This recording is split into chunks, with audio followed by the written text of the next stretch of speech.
Dios les bendiga, hermanos. Estamos aquí una vez más reunidos en la casa de nuestros hermanos Berríos, Oscar y Marlene, continuando con las grandes doctrinas de la Biblia por R.C. Sproul. El día de hoy vamos a ver el capítulo 36, donde se habla acerca de los títulos de Jesús. Interesante el tema de hoy, de que vamos a iniciar con los hermanos aquí. Si no terminamos, porque está un poco extenso. Ya está listo el micrófono. Si no terminamos, pues vamos a dar continuidad el próximo sábado, porque está un poco largo. Si ustedes se fijan, tiene dividido en 1, 2, 3 y 4. Por eso solo traje 4 copias. O sea que a cada quien va a leer un título del Señor. Vamos a mencionar varios, pero nos vamos a enfocar en los 4 más principales. Amén. El hermano Santiago va a leer la primera parte y va a seguir con el primer. A ver si me permite, hermano. Quiero ver si está en esto. No, está así. Está así. Va a empezar aquí. Esta es la página de enfrente. Yo lo puse mal, sí. Esta es la página de enfrente, claro. Sí, está bien. Entonces el hermano estaba mal. Entonces el hermano empieza ahí. En el 1, ¿no? En el 1. Primero va a leer la introducción y lo demás, y vamos a leer los títulos. Y de ahí va a leer el número 1, que viene siendo, perdón, acá atrás está. El número 1, y de ahí hasta aquí. Porque el 2 le toca al hermano Oscar. No se la puede abrir porque sí, para que no se confunda. Amén. Amén. Los títulos de Jesús. Los 36 títulos de Jesús. No. La lección es la número 36. El título es solo los títulos de Jesús. Okay. Lección 36 es, sí. Jesús de Nazaret tuvo más títulos que ninguna otra persona de la historia. Una muestra breve incluiría a los siguientes: Cristo, Señor, Hijo de Hombre, Salvador, Hijo de David, Gran Sumo Sacerdote, Hijo de Dios, Alfa y Omega, Maestro, Rabí, Justicia, Profeta, Rosa de Sarón, Lirio del Valle, Abogado, León de Judá, Cordero de Dios, segundo Adán. El primer párrafo, el primer pasaje que tenemos aquí, dice Cristo. El título de Cristo es utilizado con respecto a Jesús con tanta frecuencia que la gente suele confundirlo con su apellido.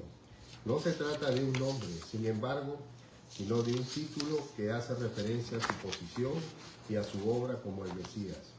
El término Cristo proviene del griego Christus, utilizado para traducir la palabra hebrea Mesías. Cristo y Mesías significan el ungido. En el Antiguo Testamento, el concepto de Mesías prometido, que sería ungido por el Espíritu Santo, era una idea compleja y de varias aristas. No todos los judíos compartían la misma idea sobre el Mesías. Un concepto sobre el Mesías era que él sería un rey, sería el ungido hijo de David, el león de Judá, que restauraría el reino caído de David. Este aspecto excitaba a los judíos y avivaba las llamas de su esperanza en un gobernador político que los liberaría del yugo de Roma. Pero el Mesías también era conocido como el siervo de Dios, como el siervo sufriente mencionado en la profecía de Isaías. Parece ser imposible unir estas dos vertientes en una persona, aunque obviamente lo fueron en Jesús. El Mesías sería también un ser celestial, el Hijo del Hombre, y estaría relacionado con Dios el Padre de una manera singular, el Hijo de Dios. Sería además el sacerdote y el profeta. Cuanto más reconocemos la complejidad que encierra el concepto del Mesías, más nos asombra la manera intrincada en que todas estas vertientes se fusionaron en la persona y la obra de Jesús. Amén. Bueno, el hermano leyó una lista acerca de algunos títulos, ¿verdad?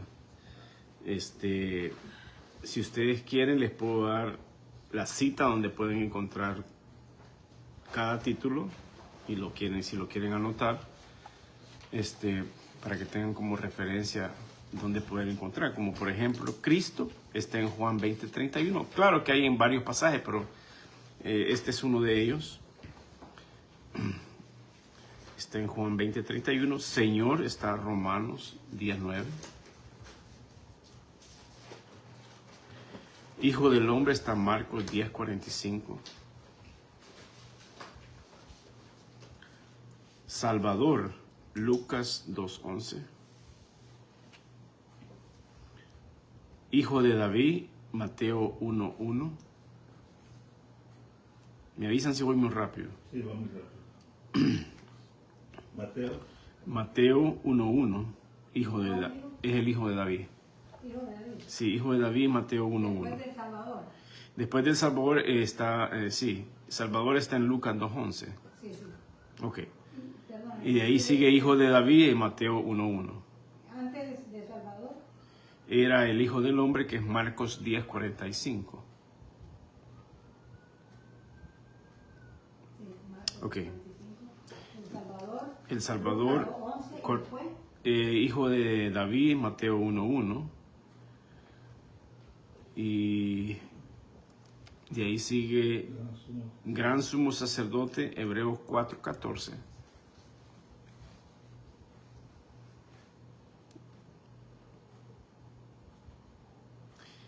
Hijo de Dios, Mateo 16:16.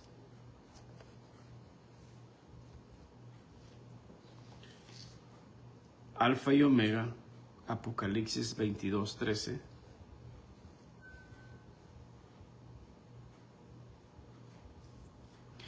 Maestro, Juan 13:13. Apocalipsis, ¿cuánto era? Sí, el 22:13, ahí donde está Alfa y Omega. Sí, Apocalipsis 22:13. Y de ahí seguíamos con Maestro, que es Juan 13:13.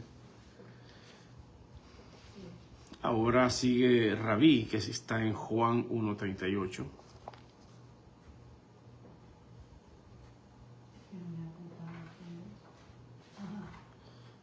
Justicia, Primera de Corintios 1:30.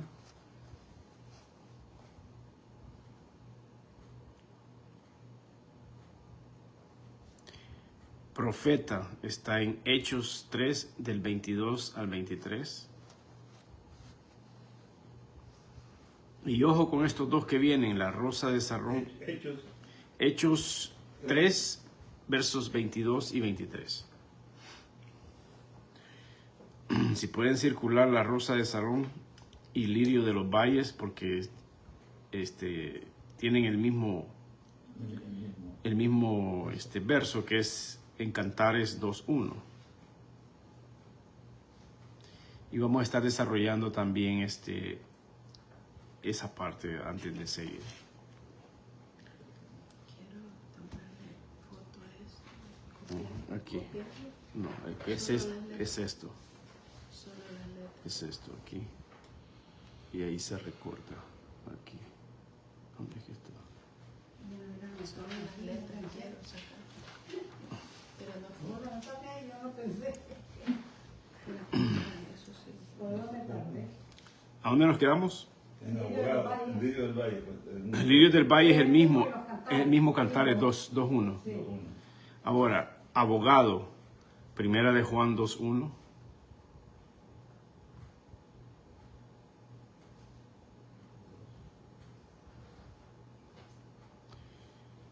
León de Judá, Apocalipsis 5:5.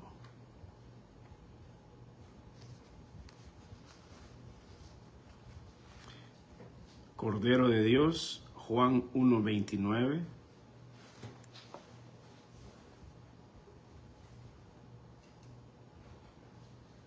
Segundo Adán, Primera de Corintios 15, entre el 45 y 47.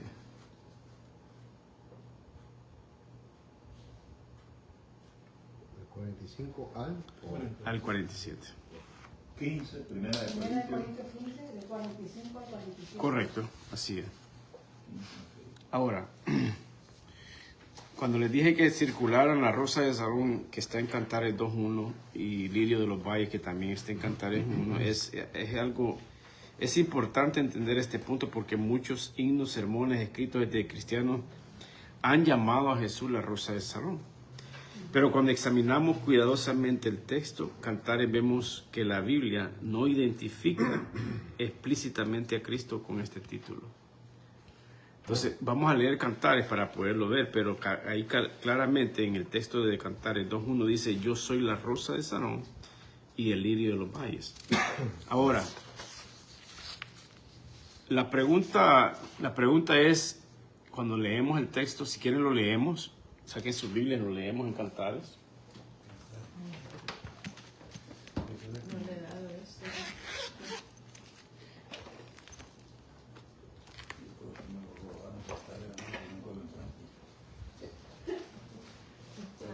Está después de Eclesiastés. Y está antes de Isaías,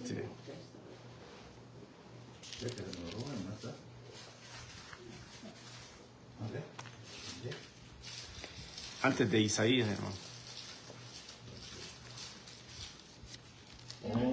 Está entre medio de Eclesiastés y... necesita otra. Por ahí anda de los pedacitos. Aquí tengo otra yo si quiere, hermano. Yo Salomón. Bueno, vamos a cantar de los cantares, ¿no? 2.1. Bueno, vamos a leer el capítulo 2 para que podamos identificar. No, el que se me robaron fue Eclesiastés.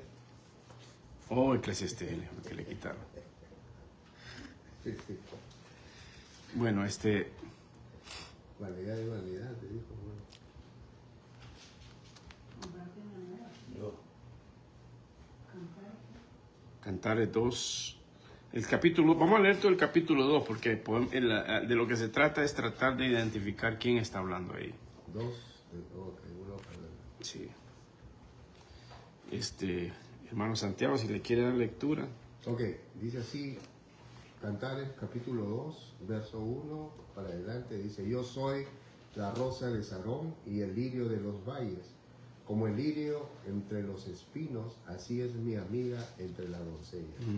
Como el manzano entre los árboles silvestres, así es mi amado entre los jóvenes.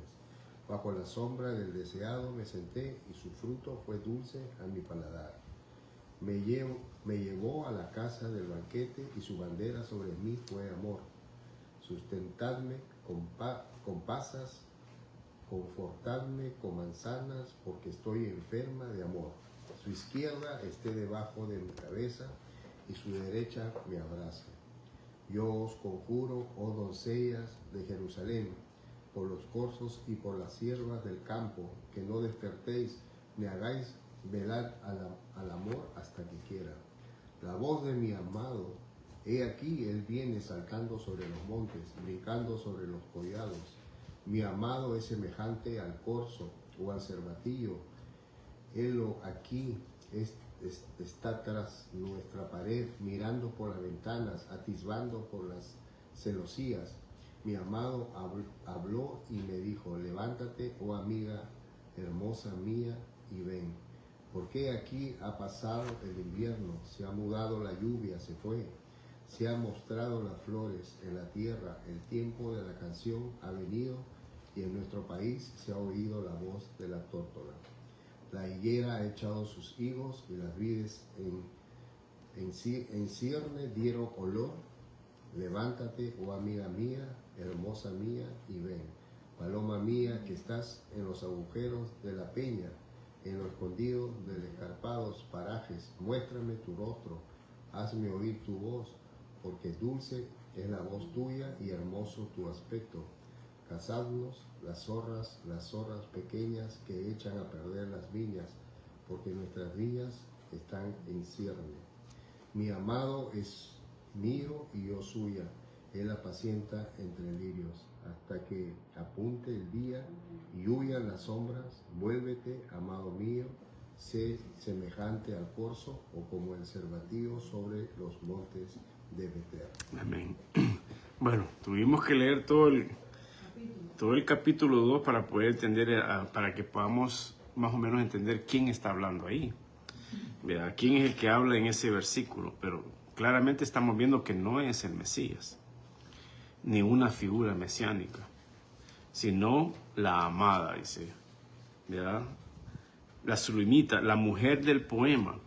Observemos el verso 15, donde dice: cansado de las zorras pequeñas que echan a perder viñas, porque nuestras viñas están desiertas. O sea que también aquí, fíjese bien, habla el amado en Cantares, donde dice: yo soy la rosa de Sarón. Responde la amada en el verso 2, dice: como el lirio entre los espinos, así es mi amiga entre las doncellas. O sea que aquí, como el lirio entre los espinos, así es mi amiga, dice el verso 2, entre las doncellas. Vuelve a hablar el amado, ¿verdad? Por lo tanto, en el sentido literal del texto, la mujer es quien dice: yo soy la rosa de Sarón. Este es un título que le han dado al Señor, pero aún hasta hoy en día los teólogos más reconocidos no se han puesto de acuerdo si debería llevar el Señor este título o no. Más sin embargo, hay mucha gente que le da este título, ¿verdad? Ahora, la pregunta es: ¿por qué es que muchos cristianos aplican este título a Cristo? Históricamente, muchos intérpretes cristianos entendieron Cantares de forma alegórica. Ellos veían al esposo como Cristo y la esposa como la iglesia. Bajo esa interpretación alegórica, algunas expresiones de la belleza, amor y excelencia fueron aplicadas a Cristo, como lo explica Cantares. Por eso los signos antiguos hablan de Cristo, la rosa de Sarón, porque hasta hicieron himnos acerca de ese título. Sin embargo, esa aplicación es teológica o devocional, no una identificación directa del texto. Ahora, la posición de muchos reformados es de que generalmente fueron más cuidadosos con las alegorías. Un comentario de Juan Calvino dice: curiosamente, él escribió un comentario sobre Cantares. Algunos historiadores creen que evitó hacerlo porque estaba preocupado por las interpretaciones alegóricas excesivas que dominaban en esa época. Otros reformadores o muchos teólogos reformados creyeron que el significado primario de Cantares es el amor matrimonial. El libro puede tener aplicaciones espirituales, pero primero debe respetarse el sentido literal del texto. Ahora, ¿puede esto relacionarse con Cristo de alguna manera? Sí, pero indirectamente. Los reformadores suelen distinguir entre lo que el texto dice, ¿verdad? Donde dice la amada, o sea, la amada dice: yo soy la rosa de Sarón, que era la doncella. Y lo que el texto puede ilustrar, o sea que la belleza del amor descrito en Cantares puede apuntar de una manera tipológica o ilustrativa al amor entre Cristo y su iglesia. Eso es lo que muchos le dan esa identificación, como por ejemplo, hay una parte en el libro de Efesios, capítulo 5, versos del 25 al 32. Está relacionado el matrimonio con Cristo y la iglesia. Y en Apocalipsis 19:7 habla de las bodas del Cordero. O sea, por esto es que no significa que Cantares 2:1 sea profecía directa acerca de Jesús. Ahora, el comentario de R.C. Sproul, él enseña que debemos distinguir entre lo que un texto significa originalmente y las aplicaciones legítimas que podemos hacer posteriormente. R.C. Sproul, él insistía en que la interpretación correcta comienza con el significado original que el amor quiso comunicar. Entonces, ¿es correcto llamar a Jesús la rosa de Sarón? Entonces aquí ya viene una respuesta que es: depende. Depende cómo lo diga. Lo correcto es como una aplicación es devocional, como una metáfora de la hermosura y excelencia de Cristo, como el lenguaje de oración en himnos cristianos. Esa es la manera correcta. Ahora, lo que no es correcto es decir que la Biblia identifica explícitamente a Jesús como la rosa de Sarón, porque no lo enseña, ¿verdad? Es diferente. Enseñar que Cantares 2:1 es una profecía mesiánica indirecta, ese es el error.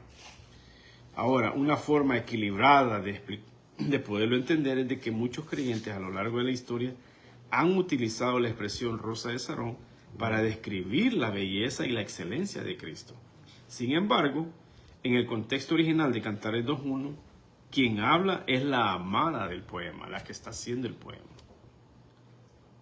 No una profecía explícita acerca de Jesús. Por lo tanto, podemos usar el título de manera ilustrativa o devocional, pero debemos reconocer que la Escritura no identifica directamente a Cristo como la Rosa de Sarón. Esa explicación respeta tanto el texto bíblico como la rica tradición cristiana que ha visto en Cantares los reflejos del amor de Cristo por su iglesia. ¿Verdad? Entonces, yo me puse a ver otros títulos que tienen, que no necesitan escribirlos, solo les los voy a decir, que es uno de los títulos que se oye y se menciona mucho es Rey de Reyes, Señor de Señores, El Buen Pastor, La Puerta, El Camino, la Verdad y la Vida, La Luz del Mundo, El Pan de Vida, La Resurrección y la Vida, El Príncipe de Paz, Emmanuel. Todos esos son títulos que no están incluidos en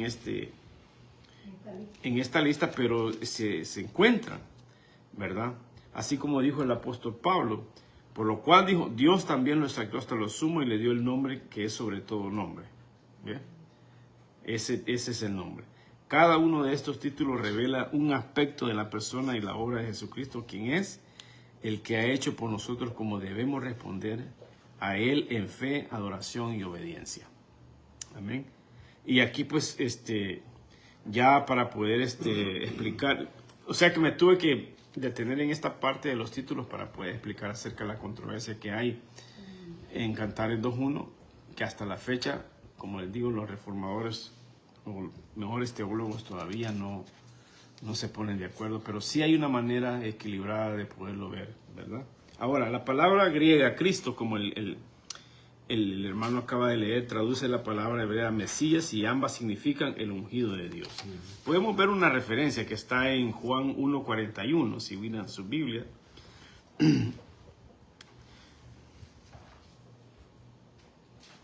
Juan 1.41.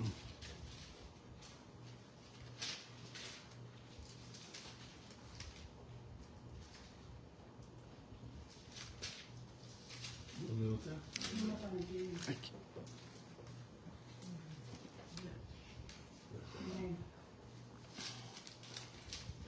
Este halló primero a su hermano, Simón, y le dijo, hemos hallado al Mesías, que traducido es el Cristo. Amén. Aquí la Biblia deja claro que el Mesías y Cristo son exactamente la misma persona. Ahora, ¿qué significaba ser ungido en el Antiguo Testamento? La unción era la ceremonia mediante la cual Dios apartaba a una persona para un oficio especial.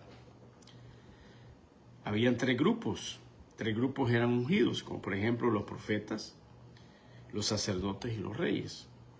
Podemos ver en Primera de Reyes como los profetas, en Primera de Reyes 19:16, donde el Señor habla con Elías. Podemos ver Primera de Reyes 19:16.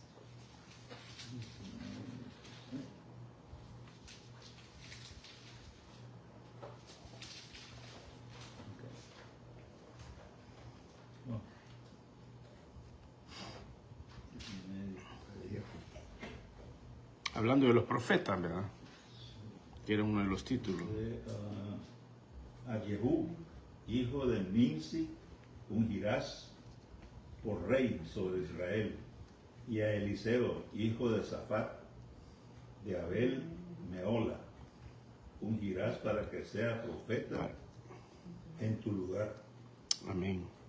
Ahora veamos a los sacerdotes, que cómo ungían a los sacerdotes también. Está en Éxodo 28:41. Éxodo 28:41. Dice así, con ellos vestirás a Aarón, tu hermano, y a sus hijos con él, y los ungirás. Y los consagrarás y santificarás para que sean mis sacerdotes. Amén. Ahora veamos otro pasaje acerca de los reyes. en 1 Samuel 16:13, hablando de los reyes.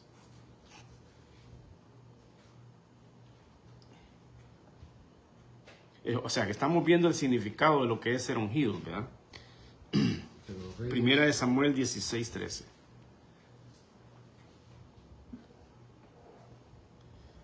Primera de Samuel 16:13. Y Samuel tomó el cuerno del aceite y lo ungió en medio de sus hermanos. Desde aquel día en adelante el Espíritu de Jehová vino sobre David. Amén. Se levantó luego Samuel y se volvió a Ramá.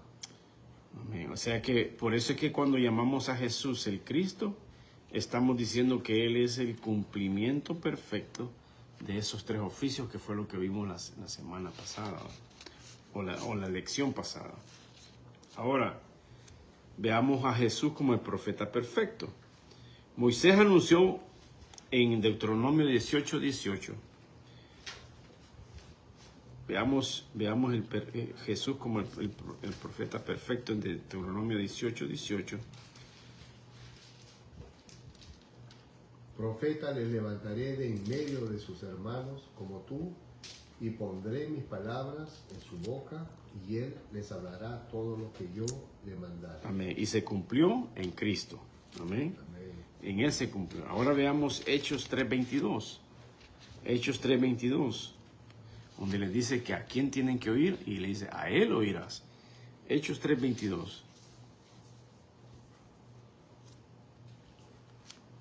Porque Moisés dijo a los padres, el Señor vuestro Dios os levantará profeta de entre vuestros hermanos, como a mí, a él oiréis en todas las cosas que os hablé. O sea, que Cristo es el Maestro Supremo, enviado por Dios para revelar perfectamente la voluntad del Padre. Mientras los profetas anteriores recibían revelación, Cristo es la fuente misma de esa revelación. Amén. Veamos ahora Juan 1:18.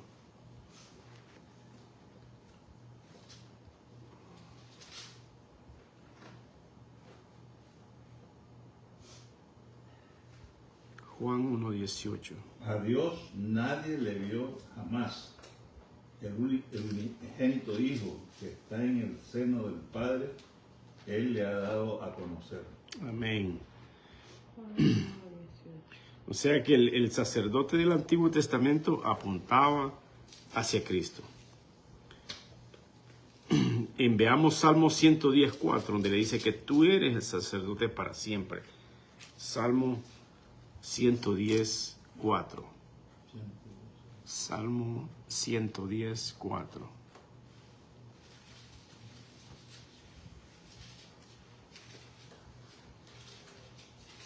Juró Jehová y no se arrepentirá.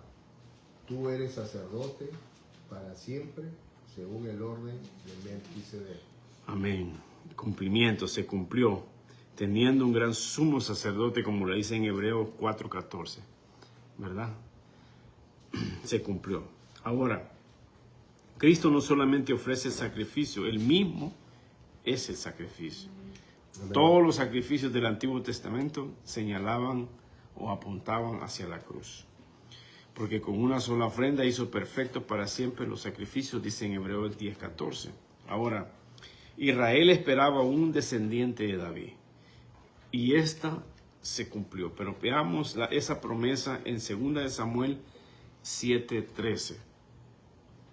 2 de Samuel 7:13.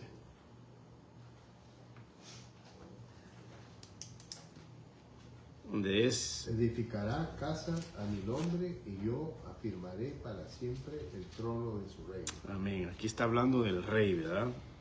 Y se cumplió. Veamos Lucas 1:32.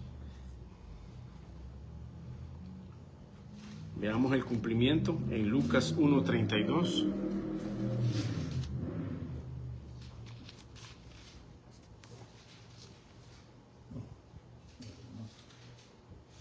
Este será grande y será llamado Hijo del Altísimo. Y el Señor Dios le dará el trono de David, su padre. Amén. Amén, amén. Cristo no es solamente Rey de Israel, ni únicamente Rey de la iglesia, sino Señor de toda la creación. Amén. Después de su resurrección, declaró Él claramente en el libro de Mateo 28, 18, donde dice, toda potestad me es dada en el cielo y en la tierra. Toda. Aquí sí que no se le pasó nada. Ahora, aquí está uno de los puntos que hay que descartar. Los judíos esperaban diferentes figuras. Ellos esperaban un rey victorioso, un profeta semejante a Moisés, un sacerdote eterno, el siervo sufriente de Isaías, el hijo del hombre de Daniel. O sea, todo esto ellos lo esperaban, que fuera así como él. Parecía imposible que todas estas profecías se cumplieran en una sola persona. Pero en Jesús todo se cumplió, todito.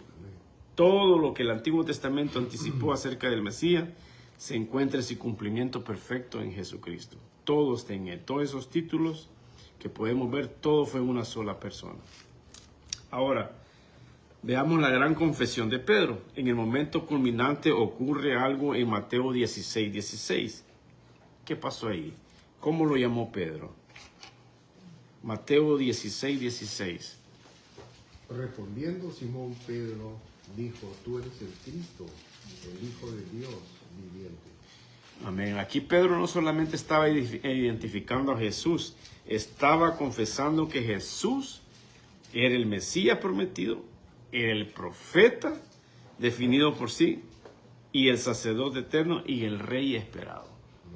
En ese momento él lo estaba declarando así. Y no solamente eso, sino que también el Salvador enviado por Dios. Amén. Cuando confesamos que Jesús es el Cristo, reconocemos que necesitamos su enseñanza como profeta, reconocemos que necesitamos su sacrificio como sacerdote y también que necesitamos someternos a su autoridad como rey. No podemos recibir a Cristo dividido. Debemos recibirlo completo tal como Dios nos lo envió, tal como Dios nos lo dijo, profeta, sacerdote y rey. Amén. Y esa es precisamente la riqueza de este primer título que vimos, que Jesús es el Cristo, el ungido de Dios, que tiene y que se cumplen todas las esperanzas, todas las promesas y profecías del Antiguo Testamento. Amén. Ahora veamos el segundo título, que es uno de los 4 que vamos a desarrollar, donde dice Señor. A ver, hermano Oscar, si le da el micrófono al hermano Oscar. En la hoja, donde está la número 2. Creo que por ahí va a estar. Vamos a leer la número 2, ¿verdad? Sí. El Señor. Señor, siendo, dicen. Okay.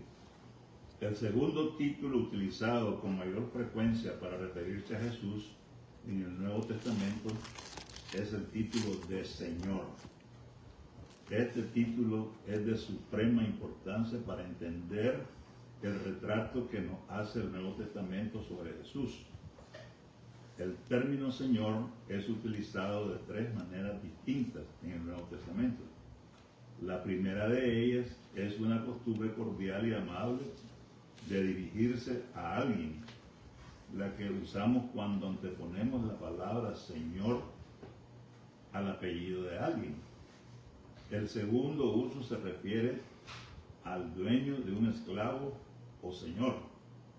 En este caso se aplica a Jesús en un sentido figurativo.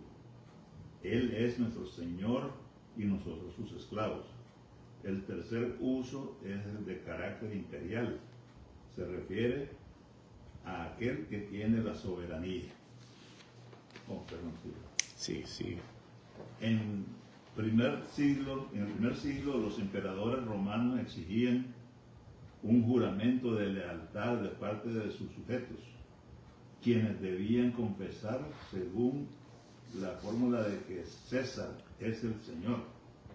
Los cristianos sufrieron el martirio por negarse a cumplir esta orden. En su lugar, proclamaban al primero de los credos cristianos: Jesús es el Señor. Amén. llamar a Jesús Señor era una postura radical desde el punto de vista de los romanos, pero también lo era desde una perspectiva judía, ya que es el título dado a Dios mismo en el Antiguo Testamento. El título Señor le fue dado a Jesús por Dios el Padre. Es el nombre que es sobre todo nombre, al que Pablo hace referencia en Filipenses 2:9. Amén. Oh, tremendo. Tremendo este párrafo. Este segundo título de Señor es probablemente uno de los más importantes de todo el Nuevo Testamento. Si el título Cristo nos habla de la misión de Jesús como el Mesías prometido, el título Señor nos habla de una autoridad, de una soberanía y de una deidad. Amén. Ahora, Señor significa en hebreo Kyrios. En el libro de Romanos, capítulo 10, verso 9, veamos ese pasaje. Libro de Romanos, capítulo 10, verso 9. Curios, parece que se dice esta palabra, curios, porque tiene ahí latina, pero curios, Señor. 10:9. Esta palabra es griega. Que si confesares con tu boca que Jesús es el Señor y creyeres en tu corazón que Dios le levantó de los muertos, serás salvo. Amén. Este versículo también ha sido, en el ámbito arminiano, ha sido mal interpretado también, ¿verdad? Porque le dicen a las personas, tú solo confiesa a Cristo que es el Señor y serás salvo. Y ese está mal interpretado, porque en realidad lo que estaba pasando en ese momento era de que los cristianos eran llevados a la arena del Coliseo y tenían que llamarle Señor al César, Curios. Entonces ellos no, ellos le llamaban Señor a nuestro Señor Jesucristo, a Dios le decían el Señor. Entonces eso les causaba hasta la muerte, ¿no? Eran presa fácil, ¿verdad? Esta palabra, como lo decíamos, tiene su significado, Curios, que es el Señor. Y Señor también, al llamar a alguien Señor, le estamos diciendo que Él es dueño. Él es soberano, que Él es nuestro amo. Amén. Cuando los primeros cristianos estos confesaban que Jesús es el Señor, estaban haciendo una declaración extraordinaria acerca de quién era Jesús. ¿Quién era Jesús en su vida? O sea que ellos confesaban, cuando dice confesaban con su boca, que estaban confesando con su propia vida, que quién era Jesús. A veces el término simplemente significa Señor en un sentido de cortesía, como por ejemplo, Señor, si has llevado tú, o sea, cuando muchas veces hasta nos pasa eso, yo le veo la vista irritada, ¿no? Sí. Como que le estará molestando el aire. Yo creo que le está molestando el aire, el bro, y lo veo con los ojos rojos. Sí. ¿Verdad? Le está molestando. ¿No puede apagar? No. Ahí está. Apáguelo mejor, bro. Sí, porque lo veo algo irritado los ojos, bro. También me están irritando también. Señor, en sentido, ¿qué dijiste? Sí, en un sentido de cortesía, ¿verdad? En una cortesía, señor Robles, ¿verdad? Bienvenido, ¿verdad? Señor Berrío, o sea, de igual manera, bueno, María Magdalena, ella utilizaba el término como una Magdalena, utilizaba esta forma respetuosa de dirigirse a alguien, ella lo hacía, ¿verdad? En este sentido no necesariamente implica una confesión de fe, pero sí era como una cortesía que ella hacía. Ahora, en otras ocasiones describe la relación entre un amo y sus siervos. Amén. Veamos Lucas 6:46. Lucas 6:46.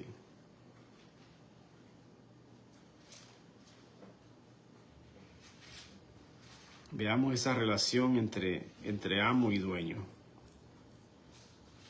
Lucas 6:46 dice, ¿por qué me llamáis Señor, Señor, y no hacéis lo que yo digo. En pocas palabras le está diciendo claramente, bueno, si yo soy tu amo, si me estás diciendo que yo soy tu amo, entonces ¿por qué no me hacen caso? ¿O por qué no hacen lo que yo les digo? ¿Verdad? ¿Por qué no ponen en práctica lo que les estoy diciendo? Entonces eso ahí hace una diferencia, ¿verdad? O sea que no simplemente es un maestro que da consejos, ¿verdad? Porque aquí claramente Jesús está afirmando su autoridad sobre la vida de sus discípulos. Él tiene derecho a gobernar nuestras vidas. Cristo Señor implica obediencia. Nadie reconoce verdaderamente a Cristo como Señor si no se somete a su gobierno. O sea, no podemos llamar a alguien, Él es mi jefe, pero no hace lo que el jefe dice. ¿Verdad? No podemos llamarlo así. La fe verdadera siempre produce sumisión al señorío de Cristo. Así es. Aquí encontramos el significado más profundo del título. En el Imperio Romano se esperaba que los ciudadanos declararan al César es el Señor. Pero los cristianos respondían, Jesús es mi Señor. Amén.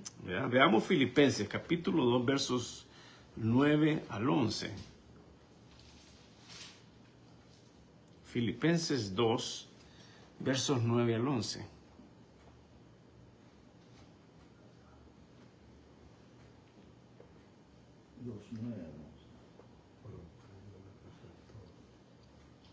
Por lo cual Dios también le exaltó hasta lo sumo y le dio un nombre que es sobre todo nombre, para que en el nombre de Jesús se doble toda rodilla de los que están en los cielos y en la tierra y debajo de la tierra. Entonces, Hasta el 11. y toda lengua confiese que Jesucristo es el Señor, para gloria de Dios Padre. O sea que esta es una afirmación revolucionaria, ¿verdad? Los cristianos están diciendo que existe una autoridad superior que al emperador que tenían. Nombre que está sobre todo. Nombre sobre todo nombre, dice. ¿Verdad? Cristo es el verdadero Rey del universo. Señor es un título divino. Este es probablemente el punto más importante, porque en el Antiguo Testamento el nombre de Dios era Yahvé, que nosotros pues en la Biblia dice Jehová. Los judíos tenían tanta reverencia por ese nombre que evitaban pronunciarlo, evitaban a maldecir el nombre, ¿verdad? Y en su lugar leían o decían Adonai, que viene siendo Señor. Cuando el Antiguo Testamento fue traducido al griego, la Septuaginta, en el nombre de Yahvé fue traducido frecuentemente como Kurios, que es el Señor, ¿verdad? Por eso que cuando el Nuevo Testamento llama a Jesús Señor, no está diciendo solamente que es un maestro o es un líder. No, está identificándolo con el Dios del Antiguo Testamento. Veamos un ejemplo. En Joel, capítulo 2, versos 32. Joel 2, 32.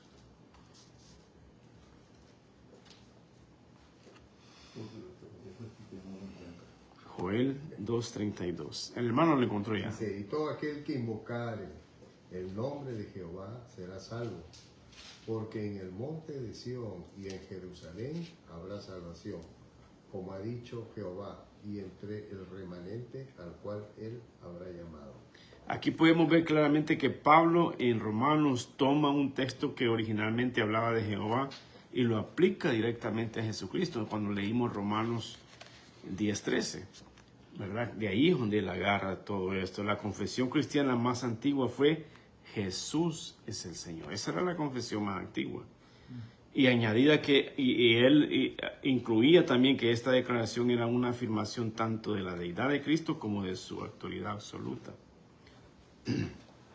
Para R.C. Sproul, la pregunta fundamental no es si Jesús existe o si fue un gran maestro, sino que reconocemos realmente su señorío sobre nuestra vida. Eso era lo más importante. Y eso era lo que los cristianos hacían, que ellos, a la hora de estar enfrente de César, ellos reconocían a Cristo como el Señor. ¿Verdad? Cristo recibió el nombre sobre todo nombre porque participa plenamente de la gloria y de la autoridad divina. Cuando la Biblia llama a Jesús Señor, no lo coloca bajo Dios, sino que lo presenta compartiendo la misma gloria divina. Llamar a Jesús Señor significa reconocer su derecho absoluto a gobernar cada área de nuestra vida. No es simplemente profesión verbal, no. Es una confesión que implica obediencia. Por eso Jesús preguntó, ¿verdad? Bueno, me llama Señor, Señor, pero no hace lo que yo digo. Por eso es que les preguntaba eso. La teología reformada enseña que Cristo fue exaltado por el Padre y recibió dominio universal. Veamos Mateo 28, 18, donde dice que toda potestad me ha sido dada. Mateo 28, 18. Ahí claramente él testifica que toda potestad le ha sido dada universalmente. Mateo 28. 28, 18. Ya dice así, Mateo 28, 18, y Jesús se acercó y les habló diciendo, toda potestad me es dada en el cielo y en la tierra. Por tanto, id y haced discípulos a todas las naciones, bautizándolos en el nombre del Padre y del Hijo y del Espíritu Santo. O sea que no existe ningún rincón del universo donde Jesús pueda estar escondido, no. Sino que Él resalta en todas partes. ¿Verdad? No hay nada donde Él no sea Señor. todas las naciones. Él es Señor de señores en todas las naciones. Imagínense qué título. Él es Señor en la iglesia, Él es Señor en las naciones, Él es Señor de los reyes, Señor de la historia, Señor de la creación, es Señor de la salvación. Amén. Todo eso. Jesús. Se hace evidente, dice en Romanos, se ha hecho evidente. A Amén. través de su creación y la ley que ha puesto en En el esta corazón de dice, los hombres. se me ha dado toda autoridad en el cielo y en la tierra. Amén. Jesús es mi Señor. Significa mucho más que llamarlo por un título religioso. Significa reconocer esa autoridad que Él tiene. Significa que tenemos que someternos a su palabra, observar sus mandamientos, confiar en su gobierno, vivir para su gloria. Amén. ¿Verdad? Amén, amén, amén. No pertenecemos a nosotros mismos, sino que le pertenecemos a Él. Entonces, para cerrar esta parte de este párrafo, el título Señor revela que Jesús no es solamente el Mesías prometido, sino el soberano divino. Los primeros cristianos estuvieron dispuestos a morir antes de declarar César, antes de decirle al César que Él era el Señor. No, Cristo es mi Señor. Porque sabían que únicamente Jesucristo merece ese título, nadie más. Al llamarlo Señor, nosotros reconocemos que Él es Dios revelado en las Escrituras, el Rey exaltado sobre toda la creación y el amo legítimo de nuestras vidas. Él es nuestro Señor. Cristo nos dice quién es Jesús en su misión. Señor nos dice quién es Jesús en su autoridad. Él es el Mesías prometido y el Dios soberano ante quien toda rodilla se doblará. Esto está en Filipenses 2, versos 10 y 11. Ahora, pasemos al párrafo número 3, que es el título del Hijo del Hombre. El Hijo del Hombre, el número 3.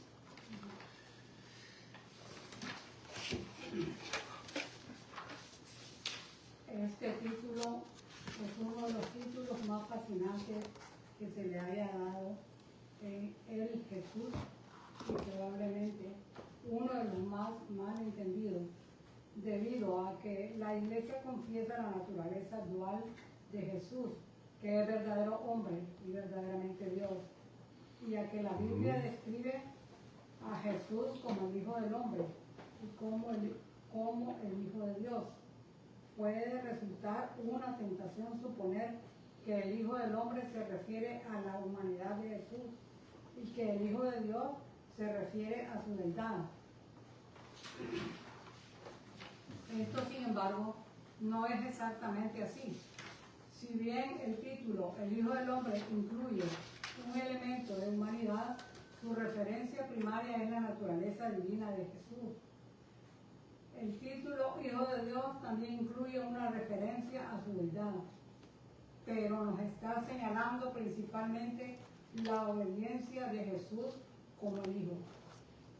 Este título, el Hijo del Hombre, toma una importancia adicional cuando observamos que si bien ocupa el tercer lugar en cuanto a su frecuencia de utilización en el Nuevo Testamento, bastante bajo, ocupa el primer lugar, entre paréntesis, como un amplio margen entre los títulos que Jesús utiliza para referirse a sí mismo.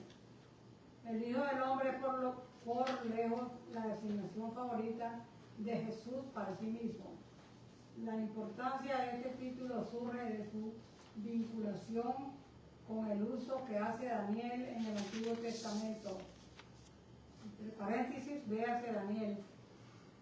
En dicho caso, el Hijo del Hombre se refiere claramente a un ser celestial que oficia en el papel de juez cósmico. En labios de Jesús, el título no es un ejercicio de falsa humildad, sino una reivindicación de su autoridad divina. Jesús reivindicó, por ejemplo, que el Hijo del Hombre tenía autoridad para perdonar pecados. Entre paréntesis, Marcos 2:10. Una prerrogativa divina y que el Señor del día del reposo, Marcos 2:28.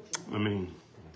Este tercer título es uno de los más profundos y como también uno de los más mal interpretados, como lo estaba leyendo la hermana. Muchos cristianos piensan que Hijo del Hombre simplemente significa que Jesús era humano.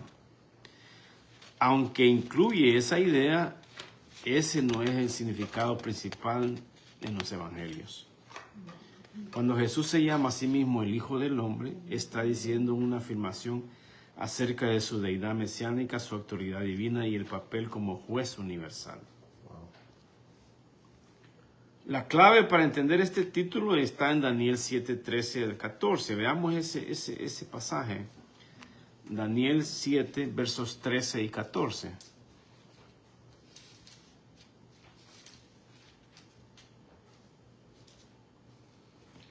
Miraba yo en la visión de la noche y aquí, con las nubes del cielo, venía uno como un hijo de hombre, que vino hasta el anciano de días y le hicieron acercarse delante de él. Y le fue hecho, y le fue dado dominio, gloria y reino para que todos los pueblos, naciones y lenguas le sirvieran. Su dominio es dominio eterno, que nunca pasará, y su reino uno que nunca será destruido. Amén. Aquí encontramos un personaje bien extraordinario, porque Daniel describe a alguien que viene en las nubes en el cielo, dice. Dice que comparece ante Dios, recibe un reino eterno, recibe adoración universal y tiene dominio eterno. O sea que estas son características que le pertenecen únicamente a Dios. El título apunta principalmente a la autoridad celestial y divina de Cristo. Aunque otros llamaban a Jesús Cristo, Señor, Hijo de Dios, Jesús prefería llamarse a sí mismo el Hijo del Hombre. Y esto aparece 80 veces en los evangelios.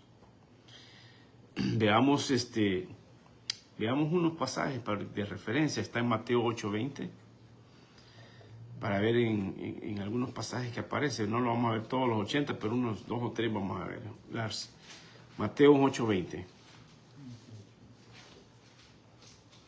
Dice así: Jesús le dijo, las zorras tienen guaridas y las aves del cielo nidos, mas el Hijo del Hombre no tiene donde recostar su cabeza. Marcos 10:45, otra referencia, Marcos 10:45.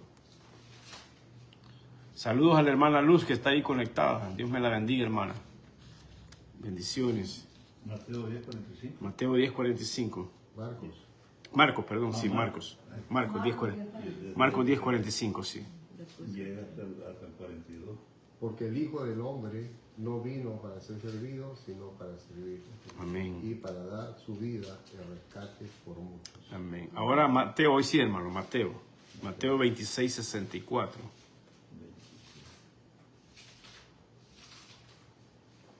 Mateo 26, 64. Lo tiene en la mano, Ya lo tengo en mano. Sí. Aquí lo tengo. 64. Jesús le dijo, tú lo has dicho, y además os digo, que desde ahora veréis al Hijo del Hombre sentado a la diestra del poder de Dios y viniendo en las nubes del cielo. Amén.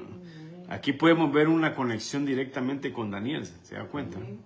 En el que leímos de Dios en Daniel 7. Aquí se destacan dos ejemplos muy importantes. Autoridad para perdonar pecados, que está en Marcos 2:10, donde dice, pues para que sepáis que el Hijo del Hombre tiene potestad en la tierra para perdonar pecados. Aquí los escribas entendieron inmediatamente la implicación. Veamos otro pasaje en Marcos 2:7. Aquí pues estamos viendo la autoridad que él tiene para perdonar. Marcos 2:7.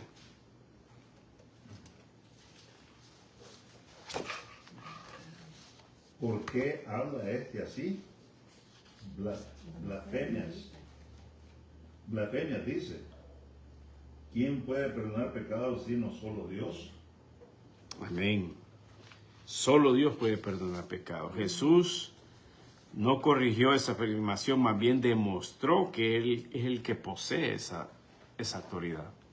Saludos al hermano Carlos que está conectado también. Dios lo bendiga, hermano. Lo extrañamos. Aleluya. Ahí estábamos batallando con el tripo. Bueno, ya gracias a Dios encontramos. Amén. Ok, aquí el perdón de los pecados no puede ser otorgado por un simple hombre, sino que por el Hijo del Hombre, el Hijo de Dios. Ahora veamos Mateo. Bueno, ya lo leímos donde no sé si ya lo leímos, Marcos 2:28, donde él tiene la autoridad sobre el día de reposo. No lo leímos. Marcos 2:28. Marcos 2:28. Por tanto, el Hijo del Hombre es Señor aún del día de reposo. Amén. O sea que por lo tanto afirmar autoridad sobre lo que el día de reposo se trata, Él fue el que dio esa autoridad. Amén. Es una autoridad divina. Cristo es Señor del día de reposo, porque Él es el autor de ese día de reposo. Amén. Jesús se coloca bajo la ley y se presenta como legislador divino. Ahora veamos el Hijo del Hombre que es también verdaderamente hombre. Aquí está la belleza de este título. Aunque apunta a Daniel 7, la gloria celestial también confiesa que Cristo asumió nuestra naturaleza humana. Hebreos 2:14, veamos.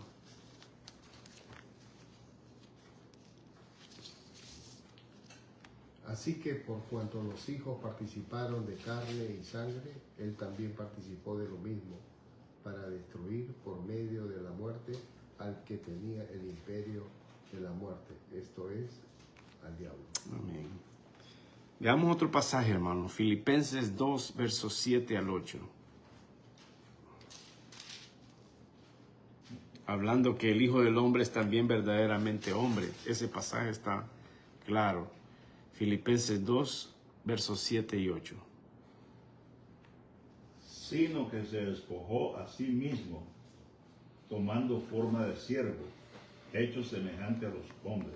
Amén. Y estando en la condición de hombre, se humilló a sí mismo, haciéndose obediente hasta la muerte, y muerte de cruz. Aquí Cristo utilizó frecuentemente este título para recordarle a sus discípulos que aquel que había descendido del cielo se había humillado tomando forma de hombre, tomando nuestra carne, tomando lo que a nosotros nos tocaba.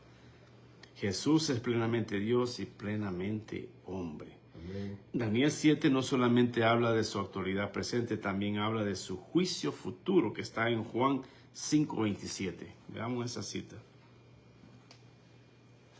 El Hijo del Hombre será el juez final. 5:27, Juan 5:27. Y también le dio autoridad de hacer juicio por cuanto es el Hijo del Hombre. Amén. Por cuanto es el Hijo del Hombre vendrá en su gloria y serán reunidas delante de todas las naciones, delante del Hijo del Hombre. O sea que el mismo Jesús que vino humildemente a Belén regresará como juez de toda la humanidad. Amén. Amén. El Hijo del Hombre de Daniel no es simplemente el Hijo del Hombre ideal, es el Rey mesiánico investido con autoridad divina para gobernar y juzgar al mundo. Amén. Veamos el momento decisivo que está en Mateo 26, versos 63 al 66. Son 3 versículos. Mateo 26, 63 al 66. Mas Jesús callaba.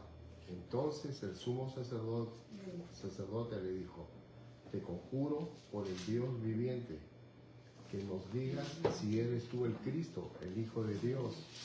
Jesús le dijo: tú lo has dicho, y además os digo que desde ahora veréis al Hijo del Hombre sentado a la diestra del Padre de Dios y viniendo en las nubes del cielo.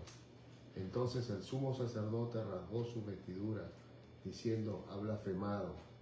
¿Qué más necesidad tenemos de testigos? He aquí, ahora mismo habéis oído su blasfemia. ¿Qué os parece? Y respondiendo, ellos dijeron: es reo de muerte. Amén.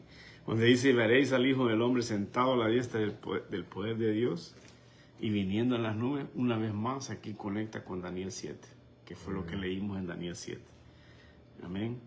La creación fue inmediata. Claramente, rápidamente dijeron los fariseos: ha blasfemado. ¿Por qué? Porque entendieron perfectamente que Jesús estaba reclamando para sí la posición del personaje celestial de Daniel. Daniel 7.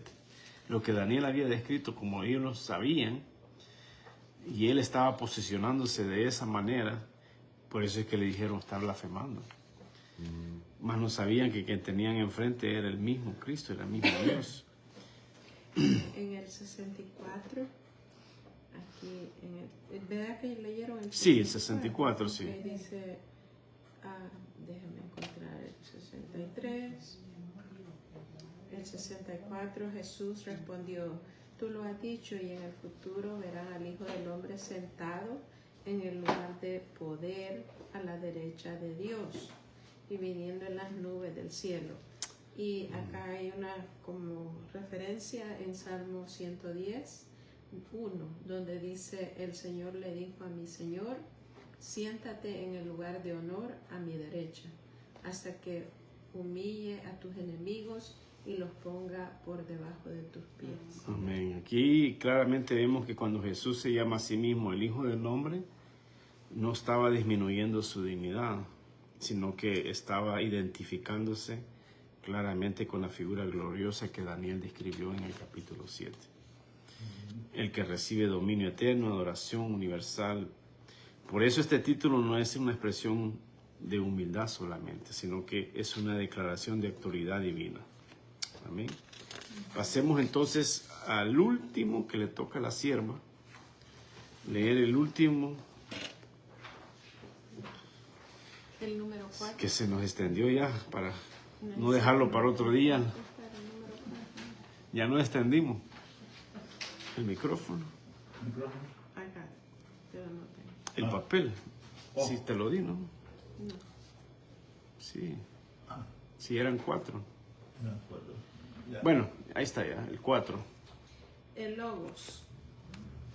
No hay otro título para Jesús que haya engendrado tanto interés teológico y filosófico en los primeros 3 siglos que el título de Logos. El Logos fue central para el desarrollo temprano de la cristología de la Iglesia. El prólogo del Evangelio de Juan es crucial para el entendimiento cristológico del Logos. Juan escribe, en el principio era el verbo, Logos, y el verbo, entre paréntesis, Logos, era con Dios, y el verbo, entre paréntesis, Logos, era Dios. Juan 1:1. En este pasaje asombroso, el Logos es distinguido de Dios, era con Dios, entre paréntesis, y al mismo tiempo es identificado con Dios, entre paréntesis, era Dios. Esta paradoja tuvo gran influencia sobre el desarrollo de la doctrina de la Trinidad, en la que el Logos es considerado la segunda persona de la Trinidad. Difiere en persona del Padre, pero es una en esencia con el Padre. Es fácil comprender por qué las filosofías cristianas atraídas hacia el concepto de Logos como un título para Jesús, si bien el término Logos puede ser sencillamente traducido como verbo o palabra, entre comillas. Había detrás de Logos una historia de uso filosófico, técnico que enriquecía su significado.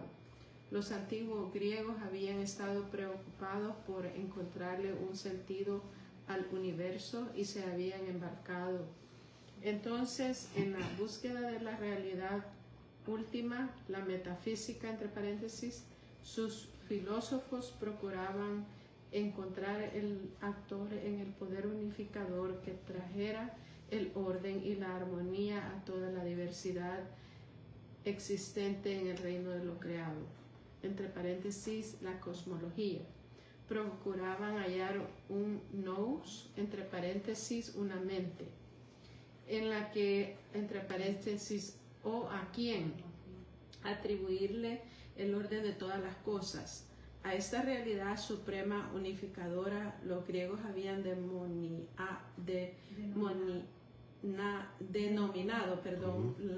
logos. Sí, Logos. Proveía a la realidad de coherencia o de lógica. Este concepto fue usado por Heráclito y luego por los filósofos estoicos, donde se utilizó como una ley abstracta y cósmica. Aunque el término está cargado de un bagaje filosófico griego precristiano, el uso bíblico de logos abarca más que el uso griego. En Génesis 1:3 se nos dice que dijo Dios y fue. Entonces fue por la palabra de Dios que se hizo la creación. Lo que diferencia al concepto de logos de la filosofía griega, sin embargo, es que el logos del Nuevo Testamento es personal. La palabra o el verbo se hizo hombre y como tal vivió y murió en nuestro mundo. Amén. Este cuarto título de Logos, el verbo o la palabra, es uno de los más profundos de toda la Biblia. Si los títulos Cristo, Señor y el Hijo del Hombre nos revelan quién es Jesús en realidad o en relación con la redención del reino de Dios, el título Logos nos lleva aún más atrás hasta la eternidad, esa eternidad pasada antes de la creación misma. Creo que una buena manera de explicar esto es de que el Logos es eterno. Juan comienza su evangelio con la palabra que recuerda inmediatamente el Génesis, que donde dice que en el principio era el verbo, y el verbo era con Dios, y el verbo era Dios. ¿Verdad? Juan 1:1. Observe que Juan no dice el principio comenzó el verbo, sino que dice en el principio era el verbo. O sea que cuando comenzó el tiempo, el Logos ya existía, prácticamente. Y tenemos varias referencias. Veamos una en Juan 17:5. Juan 17:5.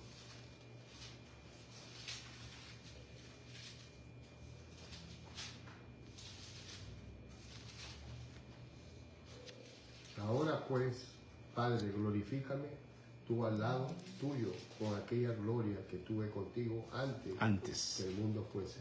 Logos. Amén. Antes de que el mundo fue creado, el verbo ya existía. Por tanto, no puede ser una criatura, sino el mismo Dios eterno. Claramente. Juan está enseñando la eternidad de Cristo y no simplemente su preexistencia. Amén. Juan hace una declaración extraordinaria. Dice que el verbo era con Dios.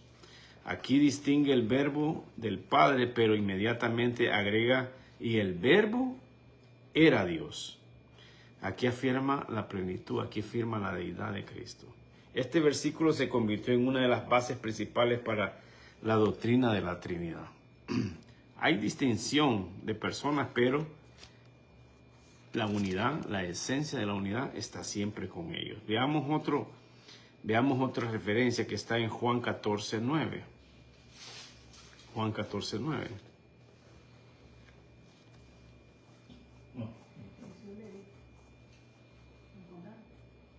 Jesús le dijo: tanto tiempo hace que estoy con vosotros y no me has conocido, Felipe.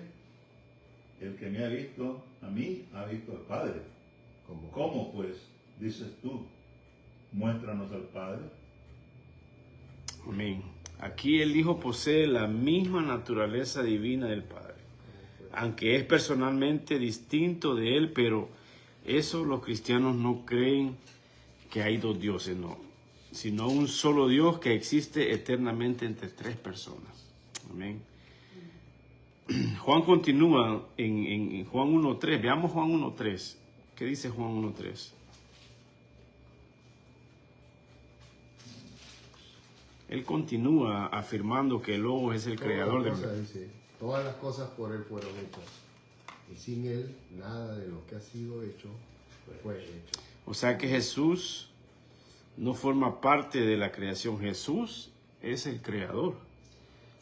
Amén. Veamos otra referencia que está en Hebreos 1:2. Él es el creador.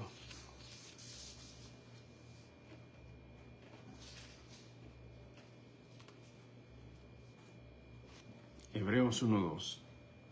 En estos postreros días nos ha hablado por el Hijo, a quien constituyó heredero de todo y por quien asimismo hizo el universo. El creador. Él hizo el universo. Amén. Amén, amén. En Génesis 1:1 ahí dice, y dijo Dios, dice, o sea que la creación ocurre por la palabra de Dios. Lo que Juan está revelando es que la palabra creadora es el mismo Cristo. Amén. Amén. Cristo no fue creado, sino que Cristo es el agente por medio del cual toda la creación vino a existir. El verbo. Amén. Por eso Juan excluye cualquier posibilidad de que Jesús sea una criatura, sino que Él es Dios. Amén. La palabra logos también tiene el sentido de expresión o comunicación. Cristo es la forma suprema en que Dios se ha dado a conocer. Veamos Juan 1:18. Juan 1:18.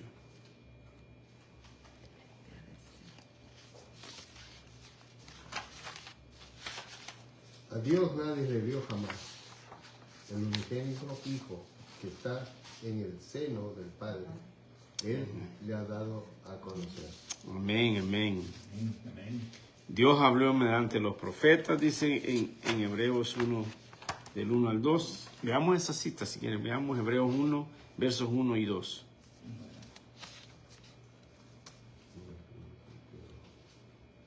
Oh, no, ese fue el que vimos, ¿va? Hebreos 1, 2. Sí, ese fue el que vimos. Perdón, veamos Juan 1:18. Juan 1:18.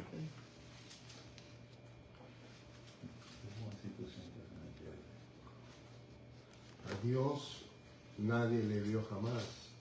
El unigénito Hijo que está en el seno del Padre, Él le ha dado a conocer. Amén. Ese me acuerdo que yo leí.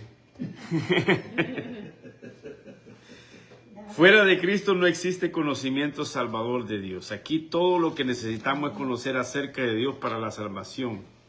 Se encuentra revelado en el mismo Cristo Jesús. El Logos se hizo hombre. Aquí encontramos el punto culminante del prólogo de Juan. Dice que aquel verbo fue hecho carne y habitó entre nosotros, dice. Esta es una de las declaraciones más importantes de toda la Biblia. El Dios eterno entró en la historia humana. El Creador se hizo criatura sin dejar de ser Dios. El Eterno tomó naturaleza humana. Amén. Veamos un pasaje, 1 de Timoteo 3:16, donde el Logos se hizo hombre. 1 de Timoteo 3:16. Ya casi terminamos, hermano.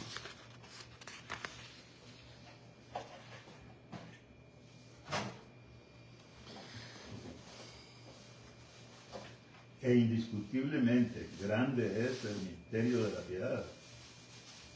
Dios fue manifestado en carne, justificado en el Espíritu, visto de los ángeles, predicado a los gentiles, creído en el mundo, recibido arriba en gloria. Amén. Aquí podemos ver claramente que la encarnación es la más grande manifestación de la sabiduría, de la gracia y del amor de Dios. Amén. Aquí es donde el teólogo R.C. Sproul conecta con la filosofía griega, que los filósofos griegos buscaban un principio radical o racional que explicara el universo y lo llamaba Logos. Pero Juan toma ese concepto y lo transforma completamente para que los griegos, Logos era una fuerza impersonal. Para Juan, el Logos era una persona, no es una energía, es una ley cósmica. Perdón, no es una ley cósmica, no es una idea abstracta. Es el mismo Cristo, es el Hijo de Dios, es el mismo Dios. Juan toma una palabra conocida por los judíos y griegos que declara que el Logos que ambos buscaban no es una idea fisiológica, sino que es una persona viva que ya existía desde antes de la fundación del mundo. Cuando llamamos a Jesús Logos, estamos claramente afirmando que Él es eterno. Número uno, que Él es Dios, que Él es distinto al Padre, pero uno en esencia. Él creó todas las cosas, Él revela perfectamente a Dios y Él hizo y se hizo hombre para salvarnos. Amén.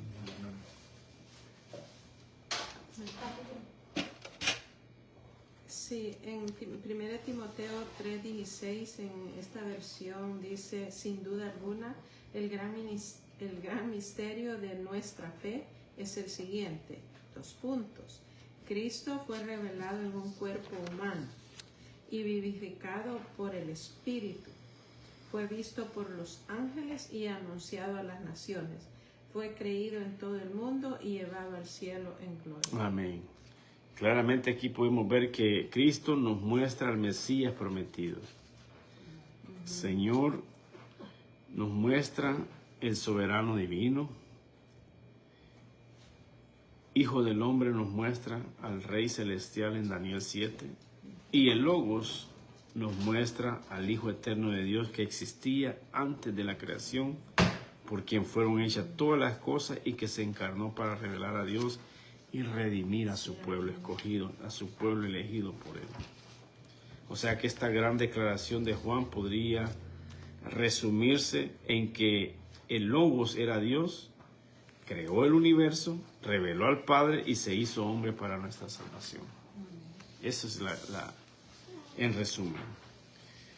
Y en la misma hoja también tenemos un pequeño resumen del 1 al 4, donde dice, como vimos al principio, que el Mesías significa el ungido y es utilizado como un título de Jesús para demostrar su papel como rey y como siervo sufriente. El Mesías es el título utilizado con mayor frecuencia para referirse a Jesús. Número 2, el Señor. Es un título asignado a Jesús que le sigue en frecuencia de uso y se refiere a su autoridad suprema como soberano del universo. El Hijo del Hombre Es el título que Jesús utilizó con mayor frecuencia para referirse a sí mismo. Este es el título que se refiere principalmente al papel desempeñado por Jesús como juez de todo el cosmos. Por último, el título de Logos tiene una rica herencia de la cultura hebrea y griega, que Jesús es el Logos, el creador del universo, la realidad suprema detrás del universo y aquel que está constantemente sosteniendo el universo. Amén. Tenemos varias citas, si las quieren anotar para leerlas. Está en Génesis 1, del verso 1, 2 y 3. Está en Mateo 9, del verso 1 al 8. Mateo 16, del verso 13 al 21. Juan, capítulo 1, versos del 1 al 18. Y Apocalipsis 19, del 11 al 16. Amén. Ahí los pusieron, ahí la sierva los puso en la pantalla para que los puedan anotar, ¿verdad? Y con esto terminamos, hermano, estos grandes títulos de Jesús. Esta lección 36 de la grande doctrina de la Biblia por ACEPRO. Vamos a terminar con una oración. Vamos a darle gracias a Dios por esta oportunidad que nos ha dado. Padre, gracias te damos en esta hora. Bendice, Señor, este momento, Padre. Gracias por tu palabra, Señor. Gracias por este estudio, Señor. Por esos títulos, Señor, que de repente los leemos y no nos damos cuenta que es un título bastante importante, Señor, que lleva a nuestro Señor Jesucristo, Señor. Gracias por esta enseñanza, Padre. Bendice a los hermanos conectados. Bendice a los que van a ver este estudio, Señor, entre unos días, en el futuro, en el momento que tengan la oportunidad. Señor, edifícalos con tu palabra. Bendícelos, Señor, y pedirte por los hermanos, Señor, que puedan en la próxima ocasión poderse reunir con nosotros para que podamos aprender todos juntos, Señor. En el cual esta es la oportunidad clara, Señor, que podemos levantar nuestra mano y hacer cualquier pregunta para poder, Señor, discutir y poder ver ciertas aclaraciones que el texto, qué es lo que nos dice. Bendice pues a mis hermanos aquí presentes, nuestra hermana Ana, nuestra hermana Marlene, nuestro hermano Oscar, nuestro hermano Santiago, por los que estuvieron conectados, nuestra hermana Luz, nuestro hermano Carlos. Gracias te damos, Señor, por esa bendición. Bendice pues este momento. Bendice también, Señor, los alimentos. Bendice los medios por los cuales han llegado, Señor, a este hogar. Suple toda necesidad, Señor. Bendice pues, Señor, esta noche, que todo lo hacemos para la gloria y la honra tuya. En el nombre de Cristo Jesús, Señor, oramos. Amén. Amén. Estamos despedidos, hermanos. Los esperamos mañana en el 1251 California Avenue, en la ciudad de Pittsburgh. Tenemos escuela dominical a la 1:30. El servicio general empieza a las 2:30. Ahí los esperamos. Dios les bendiga. Hasta pronto.